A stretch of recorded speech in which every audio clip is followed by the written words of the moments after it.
Selamat pagi Pak Agung.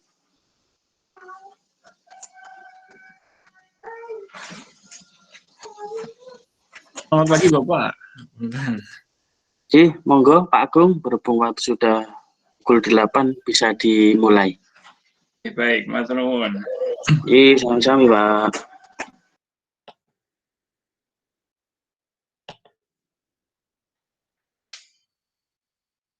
Baik, Assalamualaikum warahmatullahi wabarakatuh.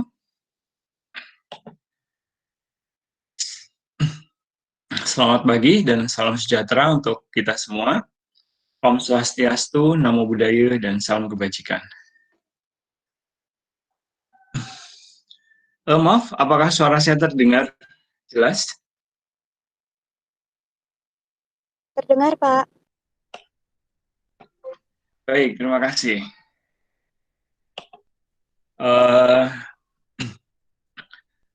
Untuk adik-adik yang beragama Islam yang sedang menjalankan ibadah puasa, saya ucapkan selamat beribadah. Semoga menjadi tambahan catatan amal kebajikan diri semua. Pada hari ini kita akan melanjutkan pertemuan kita sebelum-sebelumnya. Untuk materinya sudah dapat diunduh di website yang biasa. Yang maaf.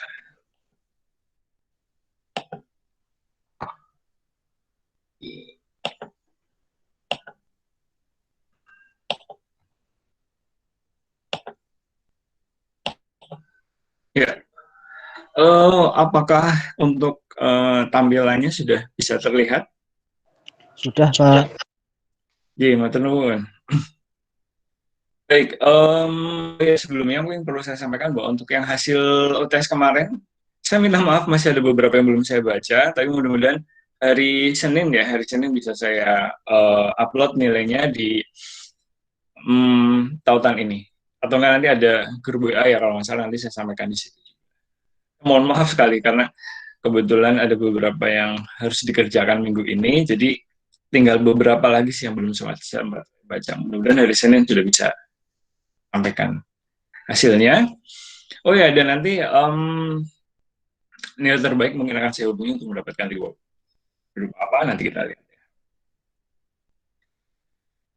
Adik-adik semua, untuk tanggal 24 April 2021, kita akan membahas dua hal, statistik pariwisata dan statistik ekspor-impor. Tentang statistik pariwisata, ya meskipun sekarang kondisinya sedang lesu, terutama di DIY dan beberapa provinsi yang perekonomian mengandalkan pariwisata, tetapi secara keseluruhan, secara jangka panjang, sektor ini cukup menjanjikan. Gimana? Terlebih kita tahu kan Indonesia adalah negara yang kalau orang bilang jamrut khatulistiwa ya, yang cukup beragam, baik dari segi geografis maupun dari segi budaya, sehingga menjadi daya tarik tersendiri di bidang pariwisata. Kemudian selain itu secara perekonomian, pariwisata itu merupakan salah satu sektor penting untuk meningkatkan pendapatan, penciptaan lapangan kerja, dan pembangunan infrastruktur nasional. Tahun 2019, nah ini klaimnya agak berbeda-beda ya. Kalau Kementerian Pariwisata itu menyampaikan bahwa sektor pariwisata mempunyai kontribusi sekitar 9% terhadap PDB, tetapi kalau hitung-hitungan kami di BPS itu sekitar 4,1%. Itu dari sektor pariwisata. Tetapi mungkin yang perlu kita lihat bahwa secara luas, sektor ini tidak merupakan satu sektor yang berdiri sendiri. Banyak sektor-sektor yang terkait dengan sektor pariwisata ini. Kita tahu ketika seorang datang dari luar negeri, turis atau wisatawan mancanegara, maka mereka akan memerlukan transportasi, mereka akan memerlukan akomodasi, mereka akan memerlukan restoran untuk makan, minum, kemudian mereka juga memerlukan jasa-jasa lainnya. Selain itu tentunya juga di di tempat tujuan wisata, jika banyak wisatawan tentunya akan menarik investasi dari luar. Nah, sehingga memang sektor ini menjadi salah satu andalan di mana pada RPJMN yang lalu ini menjadi salah satu sektor yang diharapkan menjadi akselerator bagi pertumbuhan ekonomi nasional. Kemudian terkait dengan RPJMN tersebut, sasaran pembangunan pariwisata adalah meningkatnya usaha lokal dalam bisnis pariwisata dan semakin baiknya jumlah tenaga kerja lokal yang tersertifikasi. Saya rasa cukup menarik juga untuk bekerja di sektor pariwisata, mendapatkan uang tapi sambil bersenang-senang. Sehingga siapa tahu nanti adik-adik yang akan ada yang tertarik untuk terjun dalam bisnis ini. Sehingga mungkin statistik pariwisata sebagai landasan untuk pengambilan keputusan dan sebagainya bisa dapat dimanfaatkan. Sebelumnya tentang wisatawan, sebenarnya dibedakan menjadi dua, wisatawan mancanegara dan wisatawan domestik. Kemudian concern kita memang akan lebih banyak di wisatawan mancanegara, karena itu yang kita harapkan merupakan sebagai penghasil devisa, karena pariwisata ini merupakan secara tidak langsung merupakan kegiatan ekspor ya. Tapi nggak keluar, jasanya nggak keluar. Jasanya ada di sini, tetapi yang beli adalah orang luar, sehingga bisa dianggap sebagai ekspor.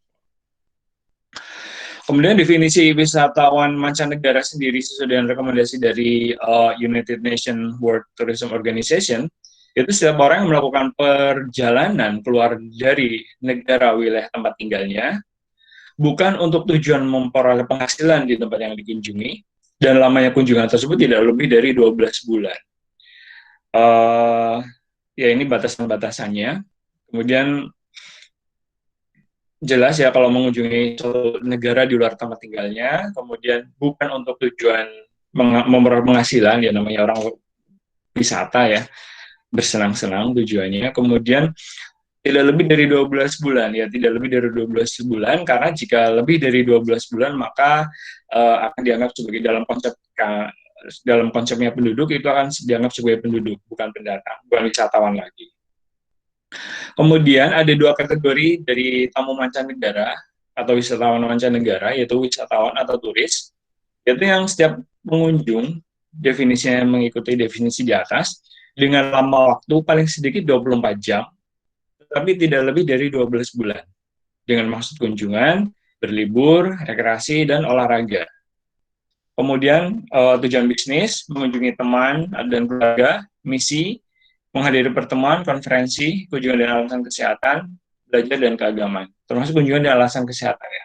Ini mungkin saya kurang tahu apakah ada orang dari luar yang kemudian berobat ke Indonesia, tapi kalau dari orang Indonesia berobat keluar itu cukup banyak, terutama di Malaysia dan Singapura ya.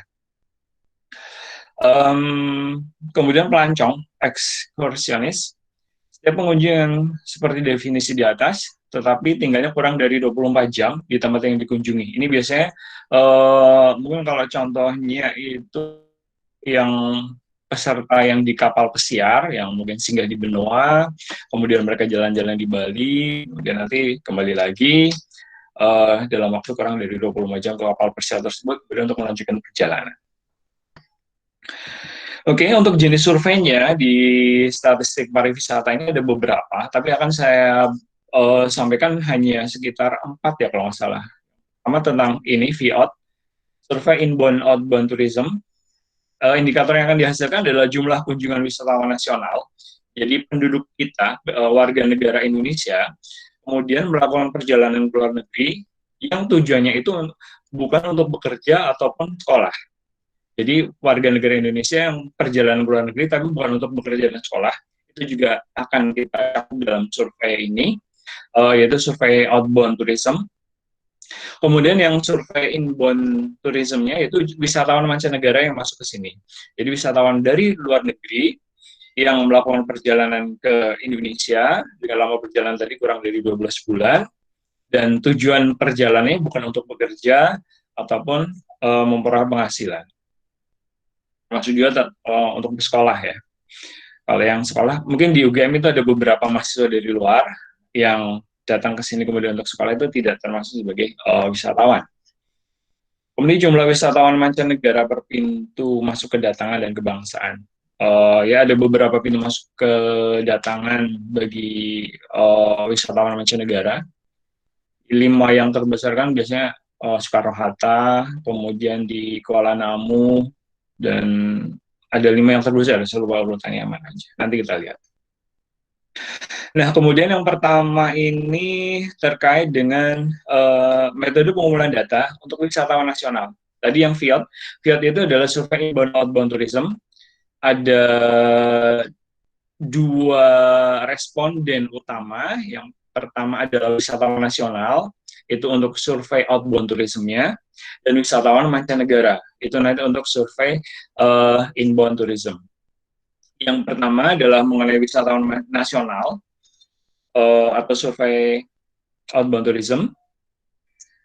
Surveinya ada 2 metode. Yang pertama secara konvensional, di mana petugas survei melakukan wawancara secara langsung kepada responden dengan menggunakan KPI, Computer Assisted Personal Interviewing. Wawancara dilakukan pada saat WNI baru datang di wilayah Indonesia melalui bandara ataupun pintu masuk internasional. Jadi survei yang kami lakukan adalah petugas kami dilengkapi dengan KPI, biasa gadget ya, biasa pakai smartphone sih supaya lebih mobile. Kita menggunakan smartphone, kemudian kuesioner ada di dalam situ. Kemudian kepada WNI yang baru datang dari luar negeri, kita cegat, kita tanya. Ada beberapa pertanyaan dalam kuesioner tersebut. Nah, cuma dengan metode ini ada beberapa kendala, pertama waktu dan kesediaan responden untuk menjawab pertanyaan. Kenapa? Karena mereka kan baru pulang dari luar negeri, baru dari perjalanan, pingin buru-buru sampai, kalau dicegat gitu. Biasanya itu juga kita agak susah ya, dalam artian banyak yang menolak karena wah buru-buru Pak, ini sudah ditunggu yang mau jemput gitu. Apalagi mereka juga mungkin lelah ya, sebagian besar lelah karena setelah perjalanan dari luar. Itu merupakan salah satu kendalanya. Kemudian kendala yang lainnya, ketika kita melakukan pendataan secara konvensional ini, kita tunggu yang wisatawan, maksudnya WNI kita yang baru dari luar negeri kemudian datang, itu kan biasanya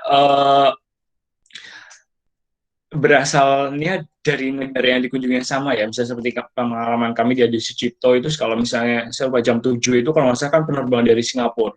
Nah, kalau misalnya kita tunggu di situ, WNI yang datang, ya paling negara yang dikunjungi adalah sekitar Singapura atau negara di sekitar situ gitu, Malaysia gitu paling jauh. Atau misalnya ada mungkin penumpang transit gitu. Tapi relatif penyebaran negaranya itu relatif homogen, nggak terlalu bervariasi.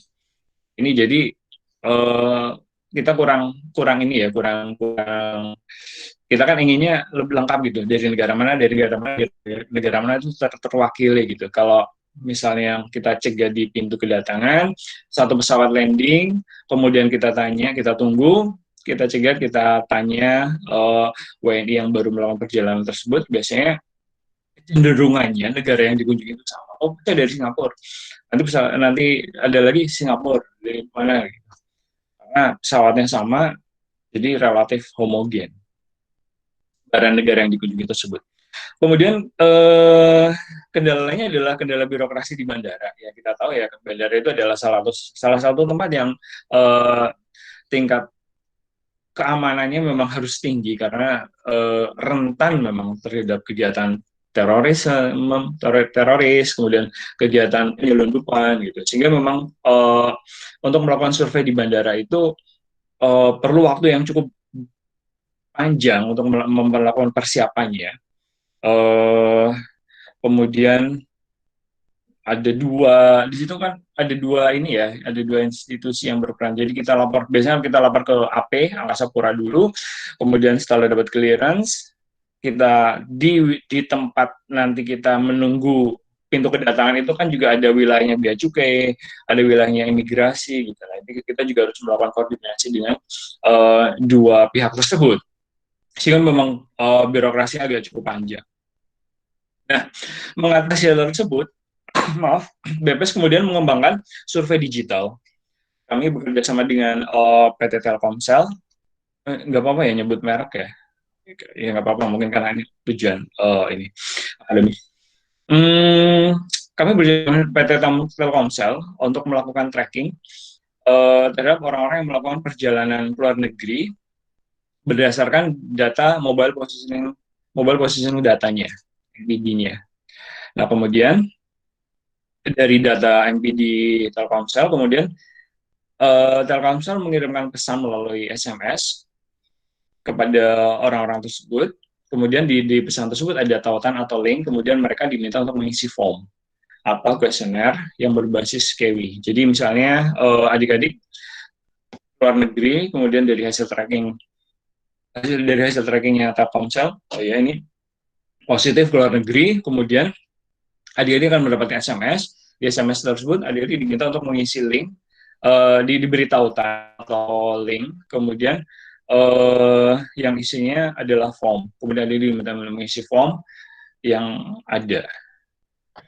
Cuma memang survei ini masih berdasarkan volunteering ya, jadi sukarela ya, sukarela. Jadi kadang-kadang ada dikirim SMS, ya tidak semua juga mengisi. Gitu. Sama seperti waktu kami melakukan pendataan sains penduduk secara online itu juga harus banyak melakukan usaha supaya responden bersedia untuk melakukan pengisian secara mandiri.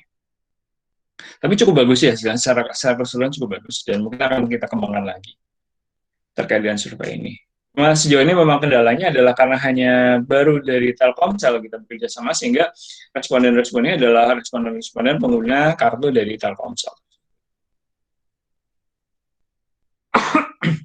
Kemudian masih terkait dengan survei outbound tourism ini atau wisatawan nasional ini, respondennya adalah WNI yang baru datang dari luar negeri di bandara udara atau pintu masuk internasional lainnya.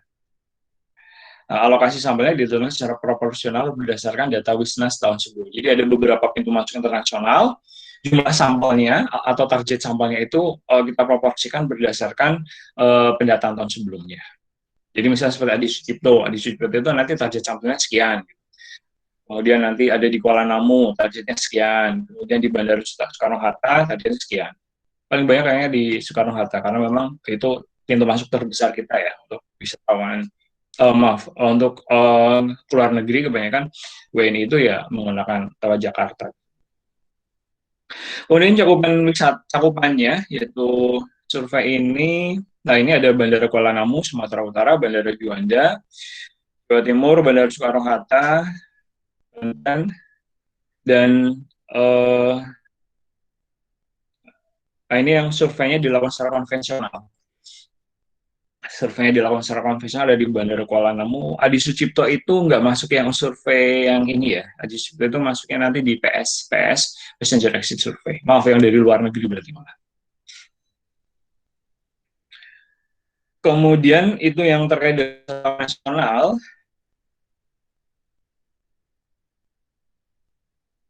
Selanjutnya data-data yang dikumpulkan, data-data yang kami kumpulkan adalah profil demografi mengenai karakteristik seperti jenis kelamin, pekerjaan utama, dan umur. Kemudian pola perjalanannya, data mengenai keterangan perjalanan yang dilakukan sejak keberangkatan sampai kembali ke tempat semula. Bisa jadi memang tujuannya hanya satu negara, bisa jadi mereka beberapa negara sekaligus. Kemudian lama bepergiannya berapa lama. Selain itu kami juga menanyakan mengenai pola pengeluaran, yaitu pengeluaran penduduk Indonesia yang melakukan perjalanan ke luar negeri. Mulai dari persiapan terkait perjalanan selama di luar negeri dan sampai kembali ke tanah air. Ya, termasuk terkait persiapan perjalanan untuk visa harus dikeluarkan berapa, kemudian pengurusan dokumen-dokumen lainnya jika ada itu berapa banyak, kemudian selama di luar negeri untuk biaya akomodasi, biaya transportasi, makan minum dan seterusnya, sampai kemudian kembali lagi ke Indonesia itu berapa banyak yang dikeluarkan oleh wisatawan nasional tersebut. Istilah wisatawan nasional mengacu kepada WNI kita yang melakukan perjalanan di luar negeri tersebut. Kemudian hasil pengolahan MPD terkait distribusi negara tujuan dan rata-rata lama perjalanan. Oke, itu yang untuk wisatawan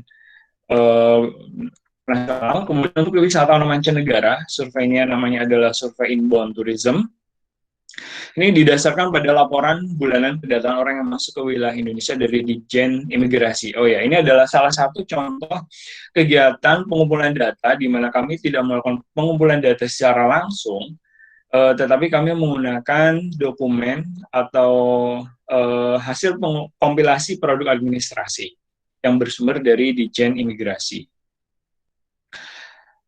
Selain itu, sejak Oktober 2016, selain menggunakan dokumen dari Dirjen Imigrasi mengenai banyaknya negara, kami juga melakukan menggunakan mobile positioning data untuk melengkapi data wisatawan mancanegara. Tapi ini masih belum baru untuk melengkapi saja, belum kita gunakan secara penuh. Kecuali di PS itu kami sudah mencoba untuk menggunakan teknologi ini. Tetapi untuk yang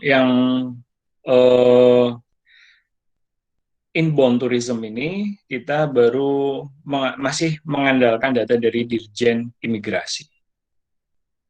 Nah, kemudian ruang lingkupnya, wisatawan mancanegara yang datang ke Indonesia melalui internasional baik bandara maupun pelabuhan.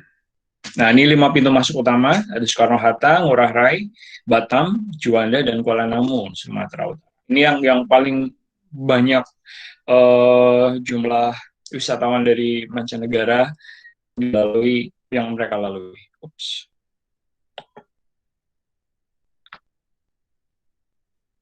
Nah, kemudian ini tadi untuk pengumpulan datanya dilakukan bulanan.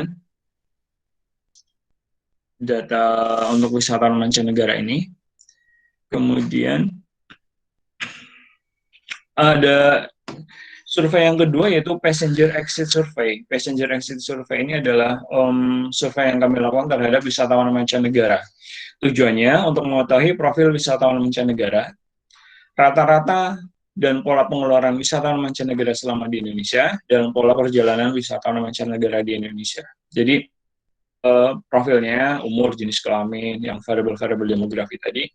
Kemudian kita juga ingin mengetahui berapa sih rata-rata mereka yang keluarkan di Indonesia selama di sini. Kemudian pola perjalanannya, mereka itu biasanya kemana aja. Jadi kalau misalnya DIY, Jogja, kemudian kemana lagi, apakah ke Borobudur, terus dari Borobudur kemana lagi, nah itu kita tanya. Kemudian respondennya mencakup semua orang yang teridentifikasi sebagai wisman dan akan meninggalkan wilayah Indonesia melalui pintu udara, laut, dan darat. Untuk surveinya dilakukan setelah mereka selesai melakukan kunjungan dan akan kembali ke negaranya. Jadi biasanya kita cegat di pintu keberangkatan PS ini. Berbeda dengan yang tadi, survei VIOT.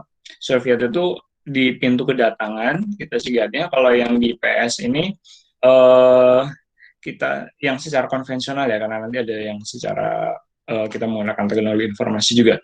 Untuk yang secara konvensional kita melakukannya mencegat wisatawan mancanegara tersebut di pintu keberangkatan. Jadi mereka akan pulang, kita tanya.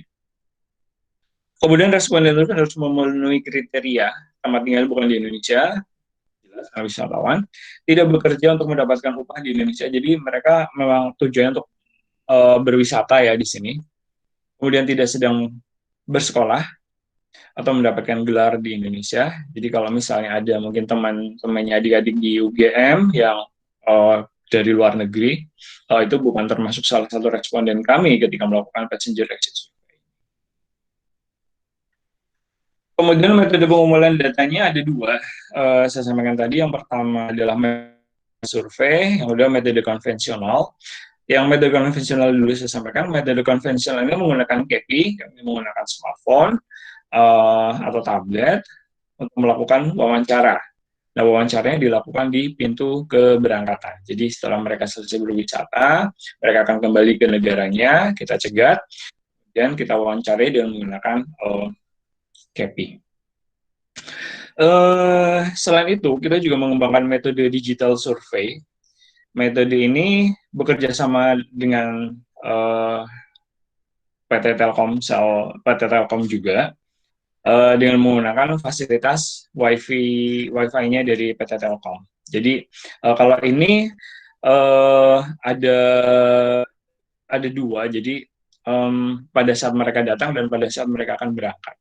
Jadi untuk metode digital survei ini dilakukannya baik di pintu kedatangan maupun di pintu keberangkatan internasional. Jadi begitu wisatawan mancanegara tiba di pintu kedatangan internasional, mereka akan mendapatkan informasi free Wi-Fi.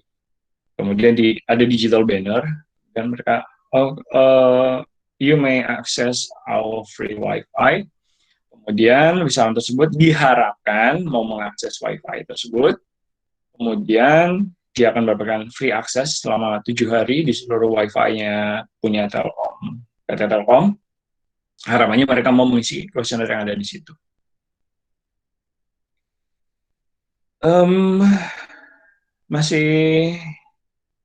Ini masih relatif baru untuk metode digital surveinya, karena ya salah satu ya ini volunteering juga, dalam artian bahwa kita mengandalkan kemauan wisatawan mancanegara tersebut untuk mengisi. Gitu. Ya semuanya mau mengisi juga. Nah, kemudian ruang lingkup responden yang menjadi sasaran dalam pengumpulan data ini adalah penduduk. Ini survei yang ketiga ya. Oke, silakan sampai sini ada yang ditanyakan. Jadi terkait dengan survei pariwisata ini, kami mencoba melakukan inovasi dan memanfaatkan teknologi informasi bekerjasama dengan salah satu provider di Indonesia. Dan yang jelas itu memang lebih mengurangi beban di petugas ya, karena kalau misalnya kadang-kadang kan kalau misalnya kita melakukan secara metode konvensional wawancara secara langsung itu banyak kendalanya, seperti saya sampaikan tadi. Dengan ini harapannya mengurangi kendala-kendala tadi. Kemudian tinggal memang kemauan dari responden itu harus bagaimana kita mengenerate supaya mereka mau mengisi form atau kuesioner yang sudah kita bagikan melalui tautan-tautan tadi. Oke, silakan jika ada yang ingin ditanyakan terkait dengan survei ini. Oh iya, satu lagi biayanya juga cukup mahal ternyata ya, begitu sama dengan walaupun BUMN, tapi tetap ada biaya yang harus kami keluarkan dan itu cukup banyak juga. Cuma ke depan cukup menjanjikan sih. Manakala orang sudah terbiasa untuk melakukan survei secara mandiri, mereka mempunyai kesediaan untuk mengisi survei. Gitu. Nah ini yang mungkin perlu di generate, bagaimana membangkitkan minat mereka untuk mengisi survei secara mandiri.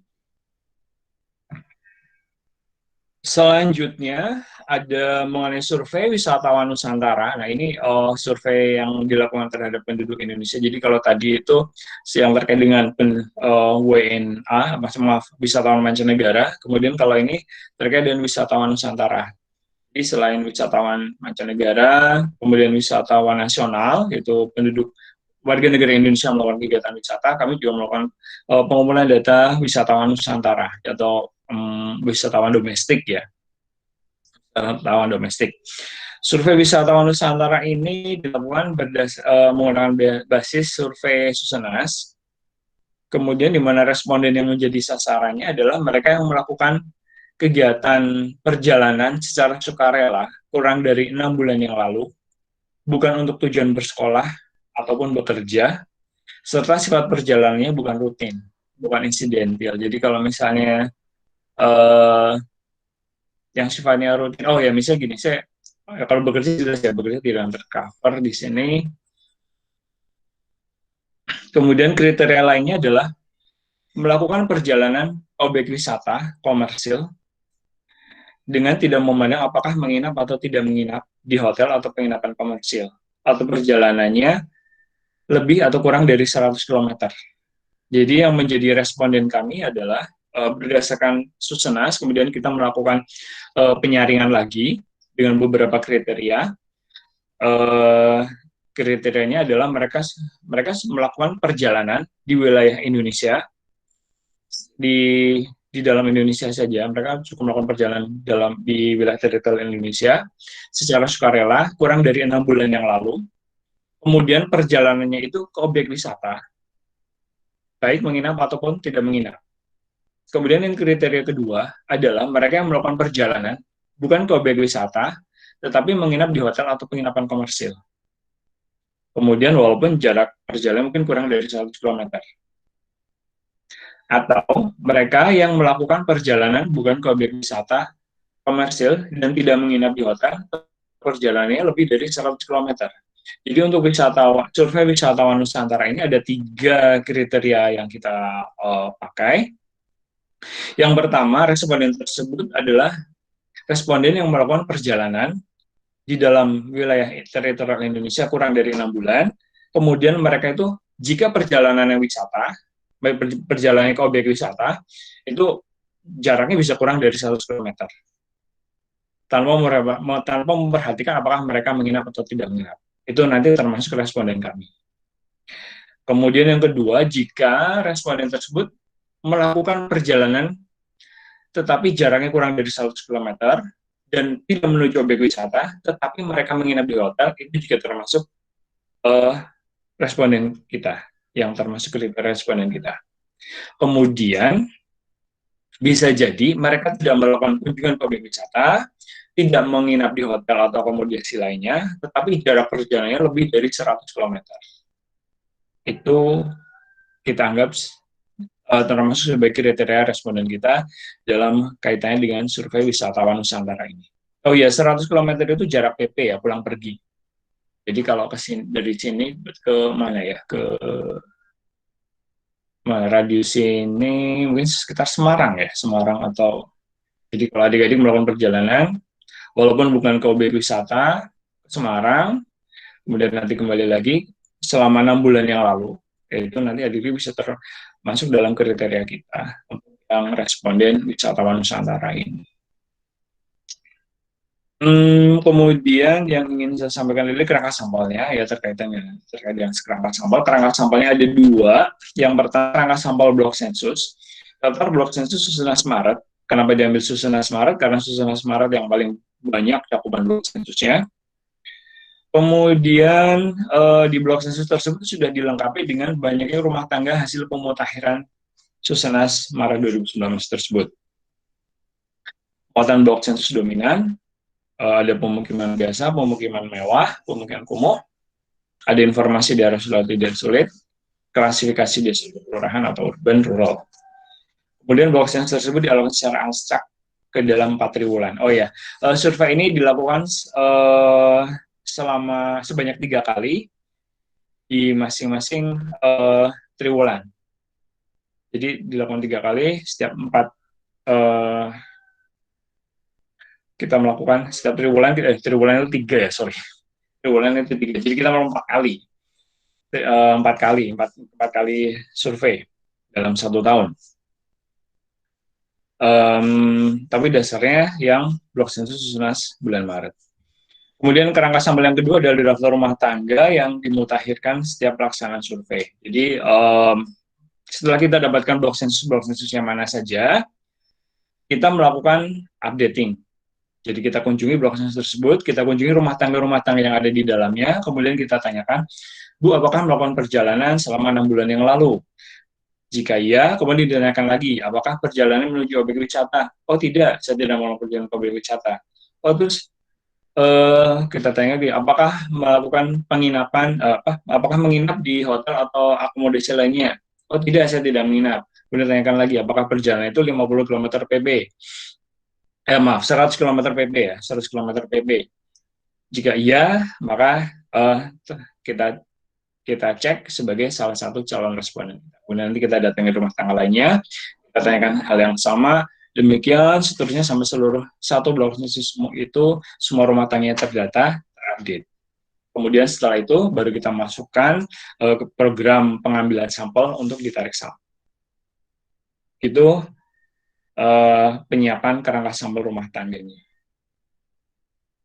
Jadi kita setiap 4 kali ya, jadi setiap triwulan kita melakukan listing, melakukan updating, kita melakukan updating atau pemutakhiran data rumah tangga tersebut. Karena kan referensi waktunya adalah 6 bulan. Jadi misalnya Januari, Februari, Maret, di bulan Maret kita tanyakan, di bulan April ya, bulan berikutnya kita tanyakan, apakah selama 6 bulan yang lalu melakukan kunjungan dengan kriteria tadi, kemudian nanti di triwulan berikutnya kami tanyakan lagi 6 bulan sebelumnya. Sehingga memang kerangka sampelnya harus kita lakukan update atau pemutakhiran setiap akan melakukan survei. Kemudian desain samplingnya ada 3 tahap.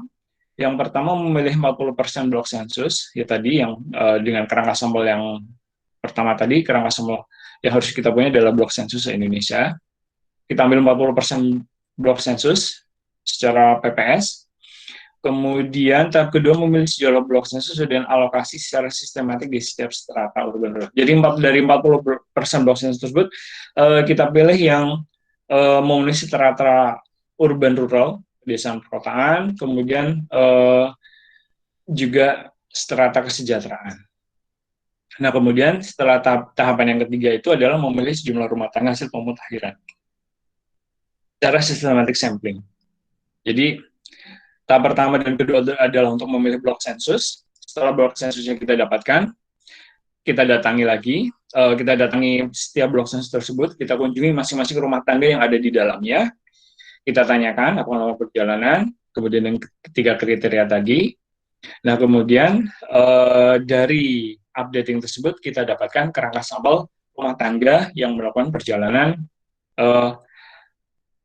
tadi, perjalanan yang sesuai kriteria tadi, 100 km, atau kurang dari 100 km menuju objek wisata, atau kurang dari 100 meter, tidak ke objek wisata, tetapi melakukan penginapan, atau menginap di akomodasi atau hotel, kemudian jarak perjalanannya 100 km.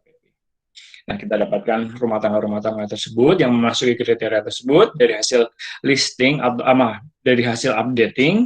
Nah, kemudian kerangka sampel itu yang kemudian kita ambil sebagai dasar untuk pengambilan sampel tahap ketiga ini. Kemudian untuk metode pengumpulan data dalam secara tatap muka secara langsung.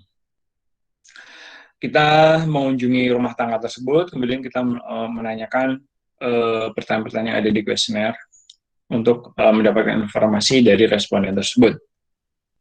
Kemudian ruang lingkup atau cakupannya, pencacahan dilaksanakan di seluruh wilayah Indonesia. Ini udah selesai, maaf. Ini yang keempat. Jadi ini survei yang ketiga, survei wisatawan Nusantara. Selanjutnya ada lagi survei yang terkait dengan pariwisata, yaitu statistik tingkat penghunian kamar hotel. Ini adalah untuk usaha atau perusahaan akomodasi. Jadi kalau yang 3 tadi itu terkait dengan objeknya adalah rumah tangga atau misalnya orang per orang. Kemudian untuk yang keempat ini adalah statistik pariwisata, tetapi yang terkait dengan perhotelan. Jadi respondennya adalah usaha hotel, baik yang berbintang maupun non-bintang.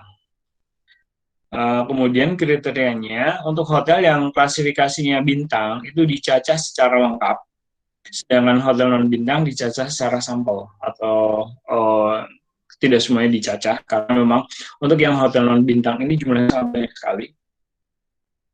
Kemudian metode pengumpulan datanya, mendatangi semua hotel bintang atau hotel non-bintang terpilih setiap awal bulan, memberikan kuesioner. Ada 2, VHTS dan VHTL. VHTS ini yang bulanan. Jadi untuk yang VHTS ini dilakukan setiap awal bulan. Jadi misalnya kita ingin tahu berapa tingkat penghunian kamar hotel di bulan Januari, jadi nanti di bulan Desember kita sudah datang ke hotel tersebut, kami berikan kuesionernya, kemudian ditinggal, nanti akan diisi oleh petugas yang diisi oleh pegawai hotel tersebut. Nah, kemudian nanti setelah Januari selesai, jadi sekitar awal bulan Maret, kami datang lagi ke hotel tersebut untuk mengambil kuesionernya. Ini kriteria yang akomodasinya. Hotel bintang itu yang kita cakup adalah semua hotel bintang mulai dari bintang 1, bintang 2, sampai dengan bintang 5. Kemudian untuk hotel non bintang, yaitu ada Hotel Melati, Jasmine Hotel. Benar ya Jasmine Hotel? Hotel Melati, kemudian penginapan remaja, youth hostel, kemudian pondok wisata, homestay, dan akomodasi lainnya. Jadi yang termasuk sekarang kan banyak juga ya yang model apa itu Airi, kemudian apalagi itu yang model-model apa sih istilahnya itu. Nah itu termasuk juga yang kami data, tapi diklasifikasikan sebagai hotel non bintang.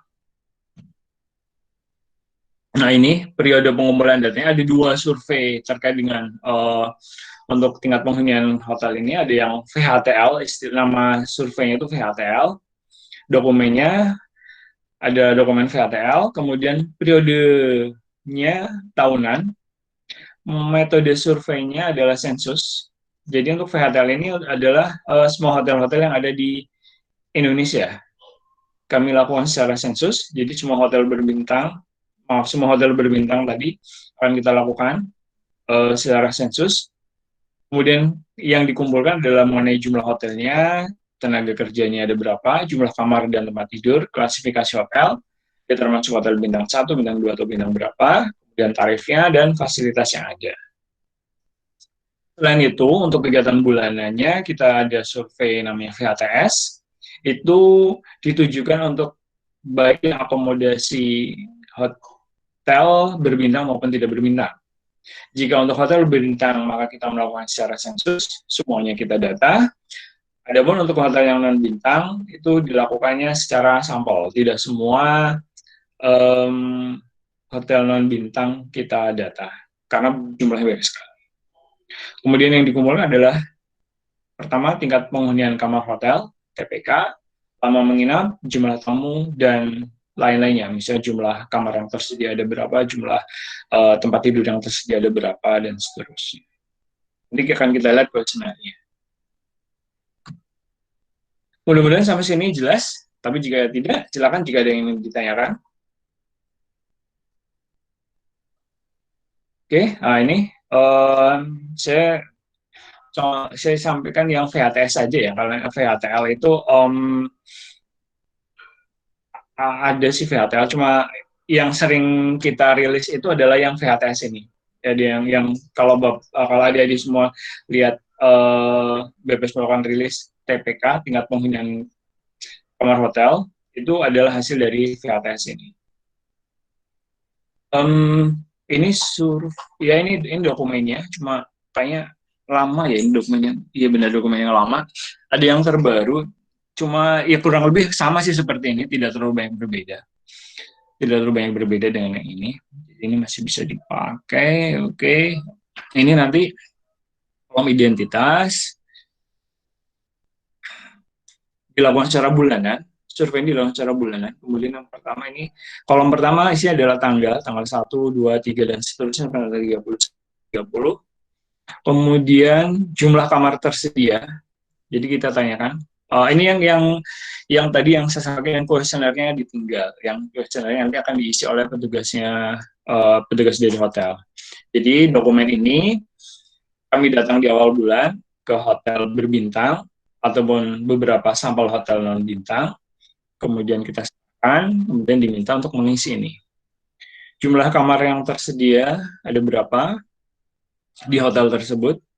Kemudian jumlah tempat tidur yang tersedia ada berapa.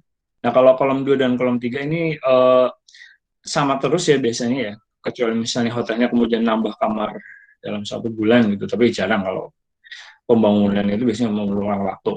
Jadi dalam 1 bulan biasanya untuk isian di kolom 2 dan kolom 3 ini sama. Kamarnya 100 terus gitu. Jumlah tempat tidur yang tersedia. Nah kemudian ini banyak kamar. Banyak kamar ini yang akan dinamis itu di kolom 4, 5, dan 6 ini. Kolom 4, 5, dan 6. Banyak kamar yang digunakan kemarin. Nah, digunakan kemarin tanggal 1 berarti berasal dari bulan sebelumnya. Berasal dari bulan, misalnya ini bulan, sekarang bulan April ya, bulan April, berarti ini bulan kemarin adalah tanggal 31 Maret. Tanggal 31 Maret, banyak kamar yang digunakan ada berapa. Kemudian yang hari ini check-in itu ada berapa kamar. Kemudian yang hari ini check-out itu ada berapa kamar. Ini terkait dengan banyaknya kamar. Kemudian yang kolom 7, 8, 9, 10, sampai 12 itu banyaknya tamu. Ini dibedakan menjadi tamu asing dan tamu Indonesia. Tamu asing ada berapa? Ini angka-angka di sini nih saya ini aja ya, angka fiktif lah, angka untuk nanti kita coba hitung itu. Kemudian kemudian tamu yang baru datang dibedakan asing dan Indonesia. Kemudian untuk yang check out dibedakan asing dan Indonesia. Nah kemudian di kolom 2 di tanggal 2 jumlah kamar tersedia masih sama. Kemudian ini, nah ini maaf mau ngedit ini, sorry. Nah ini yang di baris 2 kolom 4, baris 2 di kolom 4 ini yang tanda tanya itu merupakan penjumlahan pengurangan saja. Jadi yang berarti kan ini banyak kamar yang digunakan kemarin. Banyak kamar digunakan kemarin berarti tanggal 1 itu ada berapa kamar yang digunakan, ditambah yang masuk hari ini ada berapa, ini yang check out hari, maaf, tanggal 1 ya, tanggal 1. Jadi data tanggal 2 di sini diperoleh dari kolom 4, tanggal 1 kolom 4, ditambah kolom 5, dikurangi kolom 6. Jadi 50 kamar, ditambah yang digunakan lagi ada 15, kemudian yang dikosongkan ada 5 atau check out 5. Jadi berapa? 50 tambah 15 kurang 5. 60 ya. Jadi ini di sini isinya adalah 60. Kemudian 60 dari 60 kemudian yang hari ini masuk check in tanggal 2 ada 10. Kemudian yang ditinggalkan check out ada 40. Kemudian ini orang-orangnya. Nah, kemudian di tanggal 3 berarti isinya adalah 60 ditambah 10 dikurangi 40. 20. Gitu.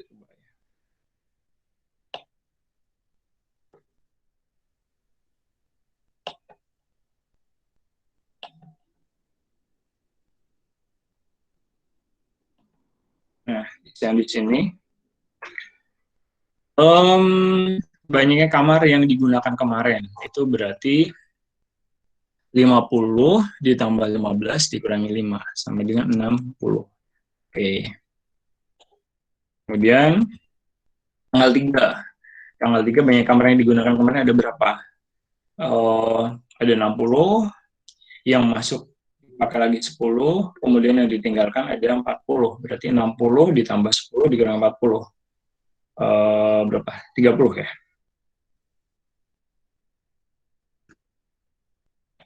Dan seterusnya. Sama juga dengan yang ini, yang jumlah tamunya dibedakan menjadi tamu dari warga negara asing dan warga negara Indonesia. Nah, kita yang saya beri warna merah ini untuk warga negara asing.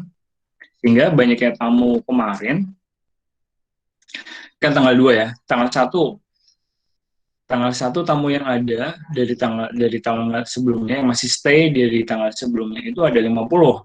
Ya kemudian yang warga negara Indonesia ada 35. Kemudian hari tanggal 1 ada datang 5 orang WNA, kemudian 20 orang WNI. Kemudian yang check out ada 4 orang dari warga negara asing, kemudian yang ada 5 orang Indonesia yang check out. Sehingga tanggal 2 untuk warga negara asing adalah 50 ditambah 5 dikurangi 4. Berarti berapa? 51 ya. 51. Kemudian yang ini berarti Indonesia. Kolom 8 ditambah kolom 10 dikurangi 12. 35 ditambah 20 dikurangi 5. Itu 15, 40, berapa? 50 ya. Kalau ini berarti 51 dikurangi 5 ditambah 35.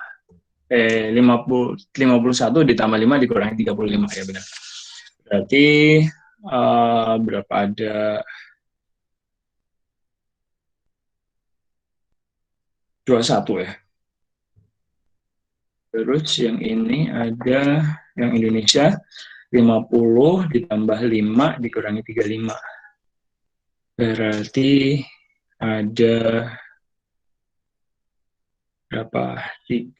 45 55 dikurangi 35. 55 dikurangi 35 itu 20 ya? Benar nggak? Indonesia 50, masuk hari ini 5.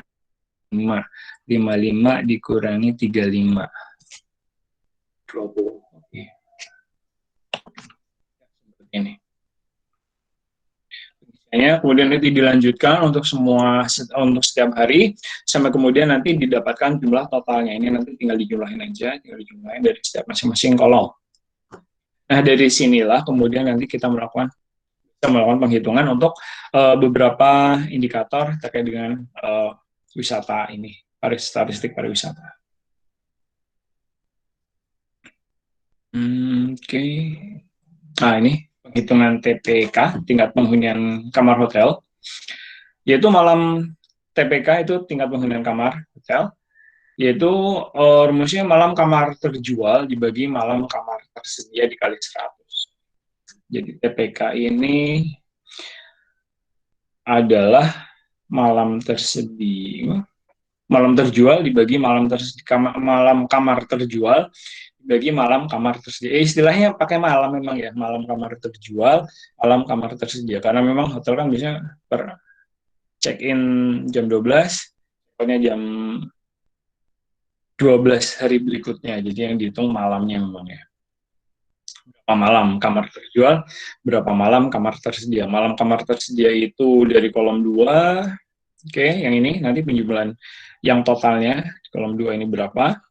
Kemudian malam kamar terjual 4. Nah, ini kamar, banyaknya kamar. Kolom 4 ditambah kolom 5 dikurangi 6. Itu mendapatkan untuk TPK. Nah, dari sini.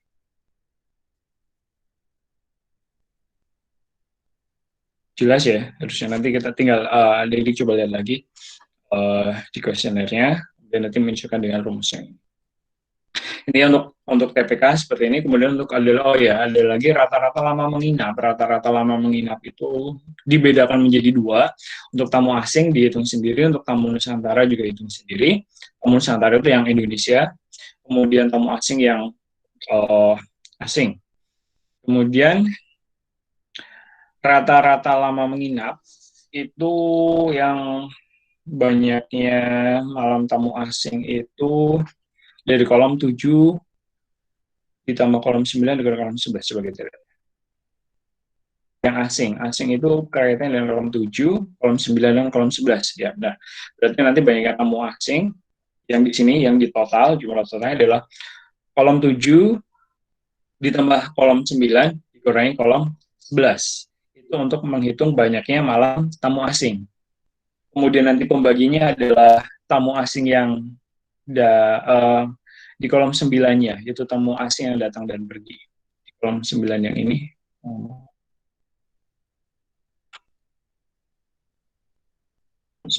Tamu asing yang datang dan menginap ya.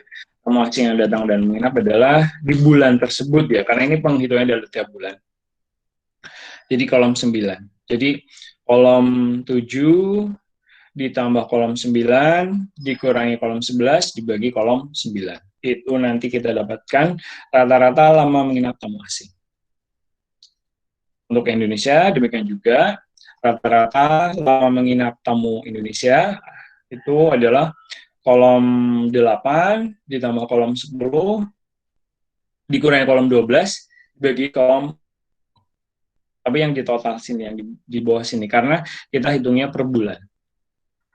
Kalau ini kan yang di atasnya data per hari. Ya kalau menghitung per hari bisa aja, cuma rapat dan tidak terlalu ini ya, mau apa dinamikanya terlalu besar, terlalu dinamis, terlalu berfluktuasi. Kita hitungnya per bulan, jadi kita bilang totalnya saja.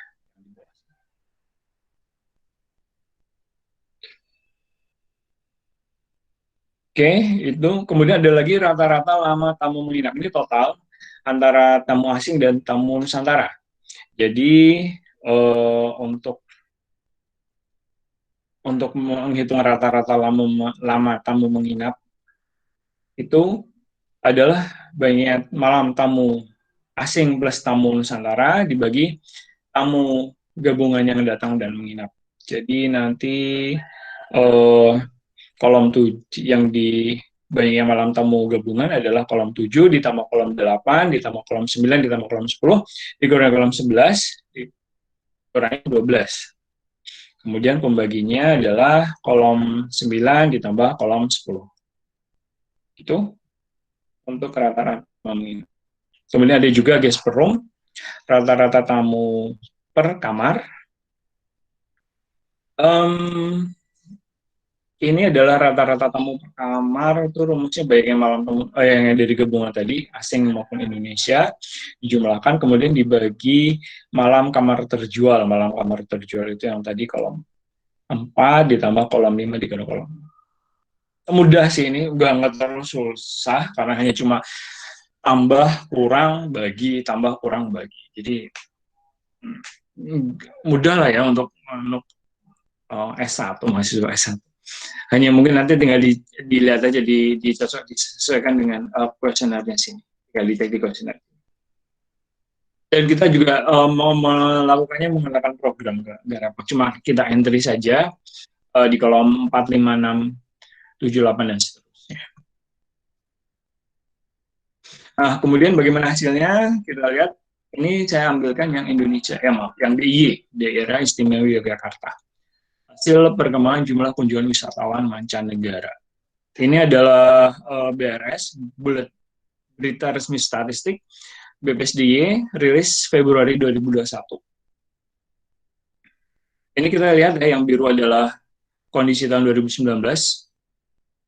Kemudian yang coklat ini adalah 2020, merah 2021. Nah, ini data yang kunjungan Wisman yang kita peroleh dari imigrasi, Dijen Imigrasi yang survei field ya, survei inbound outbound tourism. Yang ini yang bagian inbound tourismnya yang kita peroleh dari imigrasi, Dijen Imigrasi. Jadi jumlah wisatawan mancanegara yang datang ke DIY melalui pintu masuk di Adi Sucipto itu seperti ini polanya. Jadi mungkin adik-adik bisa pelajari. Siapa tahu nanti ingin terjun di dunia pariwisata. Itu menyenangkan ya. Mencari uang sambil jalan-jalan, sambil menikmati wisata. Menarik juga. Ya cuma sayangnya ini, dengan adanya pandemi COVID seperti ini, kita lihat agak mengerikan juga memang. Ya kita tahu ya, DIY adalah salah satu yang paling terdampak COVID karena memang perekonomian DIY ini tergantung pada wisatawan, kemudian tergantung kepada adik-adik semua, mahasiswa. Nah, manakala COVID, wisatawan tidak ada, adik-adik pulang kampung semua, ya DIY seperti ini. Termasuk mungkin juga Bali ya, teman-teman yang di Bali itu juga di beberapa kemarin tulisannya itu saya baca ya salah satu dampak COVID adalah ada yang menulis tentang pariwisata juga di mana kemudian dikaitkan dengan kemiskinan. Ya cukup menarik. Jadi Bali dengan mengandalkan wisatawan memang dengan adanya pandemi COVID ini cukup terdampak di perekonomiannya. Ya kita berdoalah mudah-mudahan cepat selesai. Meskipun sekarang India gelombang kedua ya. Nah, tadi juga. Nah ini polanya seperti ini. Kalau kondisi normal ya 2019 belum ada pandemi seperti kita lihat bahwa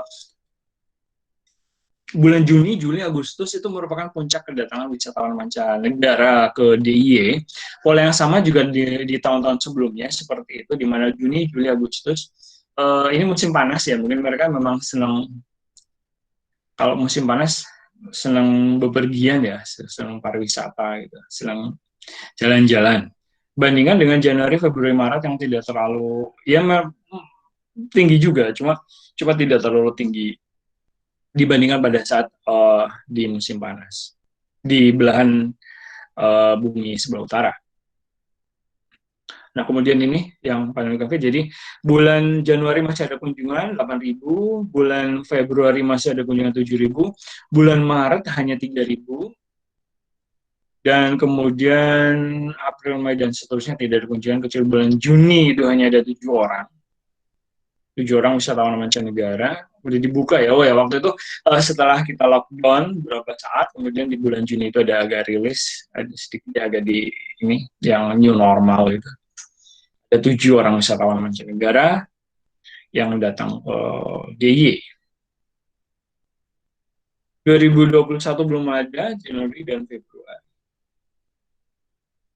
Nah, kemudian ini TPK. Nah, ini yang hasil penghitungan tadi dengan menggunakan rumus yang tadi kita bahas.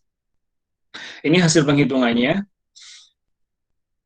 TPK, tingkat penghunian kamar hotel. Jadi tingkat penghunian kamar hotel itu kan kita lihat rumusnya sini. Dalam kamar tersedia, berarti kamarnya.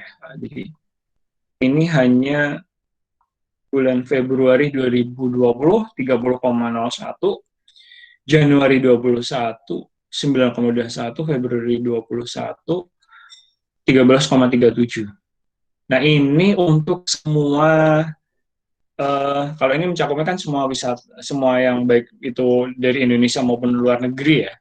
Jadi ini kemungkinan kalau kita melihat bahwa tidak ada kunjungan wisatawan mancanegara, berarti ini kemungkinan adalah tamu-tamu domestik, tamu-tamu Indonesia aja, orang-orang Indonesia yang nginap di hotel. Kemudian tingkat keterisiannya untuk bintang 1 adalah 30,01%. Jadi katakanlah di DIY ini ada mungkin ada katakan 5.000 kamar hotel yang tersedia, yang terisi untuk bintang 1 hanya 30,01%. Kemudian bintang 2 cukup besar, 59,45%. Bintang 3 60,19%, bintang 4 52,02%, bintang 5 malah cukup tinggi 62,98%. Nah, ini jadi mungkin kalau adik-adik ingin investasi ya semakin tinggi bintang semakin bagus ya untuk investasi. Orang mungkin lebih senang ya kalau cuma nginap-nginap aja di rumah aja bisa gitu. Tapi kalau bisa kalau bintang 5 kan ada fasilitas-fasilitasnya yang bisa kita manfaatkan. Orang lebih tertarik juga. Jadi tingkat okupansinya cukup tinggi, tingkat keterhuniannya cukup tinggi. Cuma sayang di 21 kayak menurun ya, menjadi 21,52%. Mungkin yang pertama memang orang membatasi bepergian, kemudian kita juga tahu secara ekonomi kondisi kurang menguntungkan, sehingga mungkin padahal hotel-hotel itu banyak yang banting harga ya sekarang ya, masuk tapi fasilitasnya mungkin juga berkurang sih dengan harga segitu.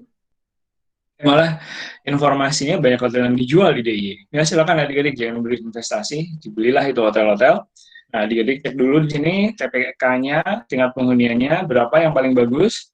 Ternyata yang kalau dari data ini yang bagus ya yang bintang 3 dan bintang 5 ya, atau bintang 2 lah kalau misalnya mau itu 59%. Kemudian 2021 32,03%. Karena semakin banyak kamar terjual itu kan berarti kan semakin banyak kamar yang laku dijual semakin bagus. Gitu. Nah, ini TPK hotel. Ini semua hotel bintang 1 maupun bintang 5. Kita lihat trennya 2019. 2020 itu sudah ada ini ya, sudah mulai bagus sebenarnya penghunian kamar hotelnya itu masih di bawah. Januari 2020 memang belum pandemi, Februari 2020 belum pandemi, masih cukup tinggi. Kemudian mulai turun, tetapi masih ada. Cuma memang agak mengerikan angkanya di bawah 50%. Ya itulah kenapa banyak hotel yang dijual. Karena dengan tingkat penghunian rata-rata kurang dari 50%, mungkin biaya operasional dan biaya lainnya tidak tercover ya. Polanya seperti ini yang cukup menarik adalah pola. Jadi di DIY itu saya pernah ngobrol dengan salah satu pegawai hotel. Iya Pak, nanti Januari, Februari, Maret itu kita banyak tamu. Kemudian nanti di Juni, Juli juga musim liburan itu juga banyak tamu. Jadi memang cukup banyak yang datang ke DIY pada bulan-bulan ini.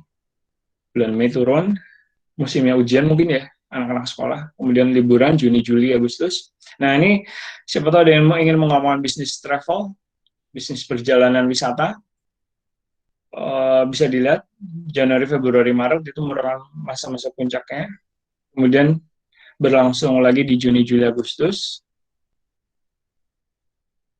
Kemudian di September, Oktober. Ini dari pendekatan TPK Hotel Bintang. Nah, ini adalah rata-rata lama tamu menginap.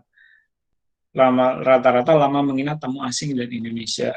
Hotel Bintang Indonesia sendiri, asing sendiri. Yang tadi dari Rumecang ini ya, yang rata-rata lama menginap. Tamu asing, tamu Nusantara. Dan ini kita dapatkan datanya seperti ini. Rata-rata lama menginap tamu asing itu 2,29 hari. Bulan Februari 2020, Januari menurun ya. Oh ya, sebentar. Saya selalu lupa. Ini data ini yang antara hotel dengan data wisatawan mancanegara yang berdatangan itu mungkin agak sedikit berbeda dalam artian bahwa kalau yang data ini kita dapatkan dari imigrasi ya, dari imigrasi, kantor imigrasinya DIY itu adalah yang terdata di bandara. Pintu masuk waktu itu Adi Sucipto, sekarang pindah ke IYA. Penerbangan luar pakai IYA ya. Nah, jadi ini adalah data-data yang kita dapatkan di pintu masuk kedatangan. Yang dari data sekunder, datanya kantor imigrasi. Nah, sementara yang ini adalah kita dapatkan langsung datanya dari hotel, dari pihak hotel. Jadi mungkin akan berbeda. Karena bisa jadi tamu asing tersebut tidak melalui bandara. Bisa jadi mereka melakukan perjalanan darat. Mereka masuk melalui Soekarno-Hatta atau masuk melalui Juanda, kemudian ke Jogja melalui perjalanan darat, sehingga tidak terdeteksi di kantor imigrasi Jogja. Kemudian mereka langsung menuju hotel. Nah, sehingga di sini di 2021 ada tamu asing yang menginap. Padahal kalau kita lihat di sini kan, nah di sini tidak ada wisatawan mancanegara itu 0. Nah, karena memang sumber datanya berbeda.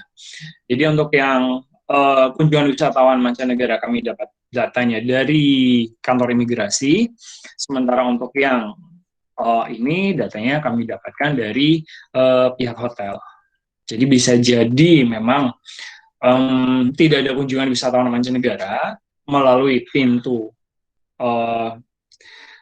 tadi yang di tempat pelaporan imigrasi, kantor imigrasi, tapi mereka melalui perjalanan darat, jadi masuknya melalui imigrasinya Juanda atau masuknya melalui imigrasinya Soekarno-Hatta atau mungkin Semarang ada nggak ya? Semarang mungkin ada ya. Kemudian mereka menginap perjalanan darat, kemudian mereka langsung menginap di hotel sini. Ya, di sini di bulan Januari ada tamu asing yang rata-ratanya adalah 1,71. Jadi sekitar 2 hari, 1,5 hari lah. Kemudian untuk orang Indonesia ada yang antara 1,1 hari sampai dengan 2,36 hari, rata-ratanya 2,12. Nah ini gini, kenapa rata-rata lama menginap ini menjadi concern kita juga, karena diharapkan semakin lama tamu tersebut menginap. Karena kalau semakin lama mereka tinggal di sini, berarti semakin banyak yang mereka keluarkan di sini. Maksudnya pengeluaran itu kan jadi pemasukan ya. Mereka kan kalau misalnya semakin lama di sini, berarti mereka akan semakin banyak melakukan belanja di sini, mereka harus makan dan minum di sini, mereka mungkin melakukan perjalanan kemana-mana lebih banyak. Intinya yang mereka keluarkan lebih banyak. Dengan semakin lama mereka tinggal, semakin banyak yang mereka keluarkan, semakin banyak pemasukan untuk DIY. Ini akan menguntungkan ekonomi. Nah, harapannya adalah, jadi saya ingat ketika bicara dengan salah satu pengurus PHRI, DIY, ini Pak, supaya kita harapannya bisa naik, terutama nggak cuma 2 hari lah, harapannya bisa sekitar 3-4, atau syukur-syukur bisa sampai 5 hari. Nah, itu makanya diharapkan wisata di DIY itu nggak cuma Malioboro, nggak cuma Borobudur, bahkan kalau Borobudur itu kan sebetulnya udah bukan DIY ya, punya Jawa Tengah.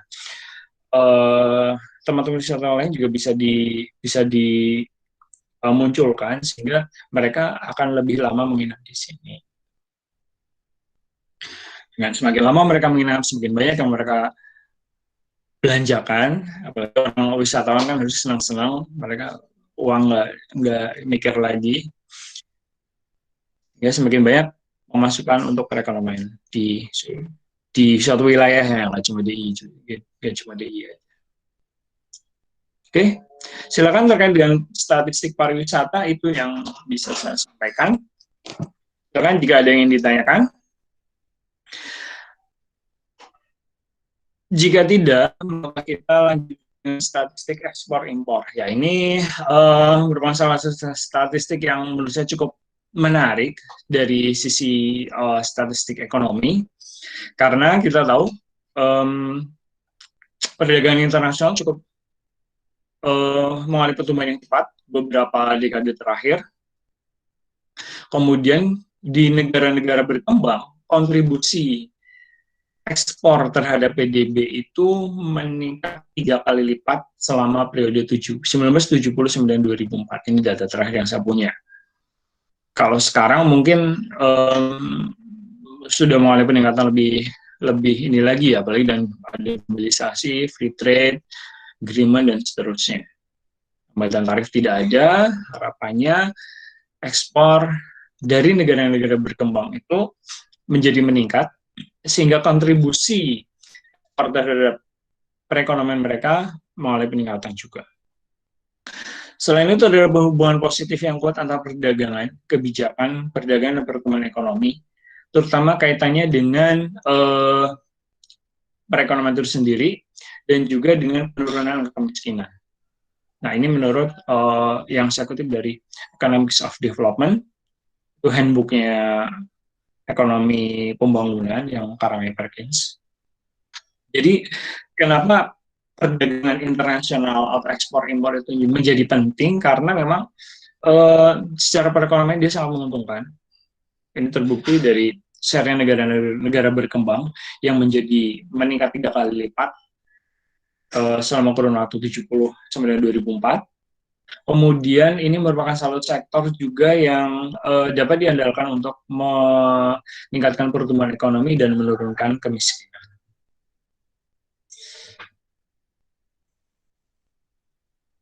Nah, ada beberapa konsep definisi terkait dengan statistik ekspor impor ini. Sebelum kita lanjut, yang pertama adalah HS. Nanti kita akan menggunakan kode HS. Kode HS ini adalah kode komoditi ekspor, yaitu harmonized system. Itu daftar penggolongan barang yang dibuat secara sistematis dengan tujuan mempermudah penarifan, transaksi perdagangan, pengangkutan, dan statistik. Ini dikembangkan oleh World Customs Organization atau organisasi bea cukainya dunia.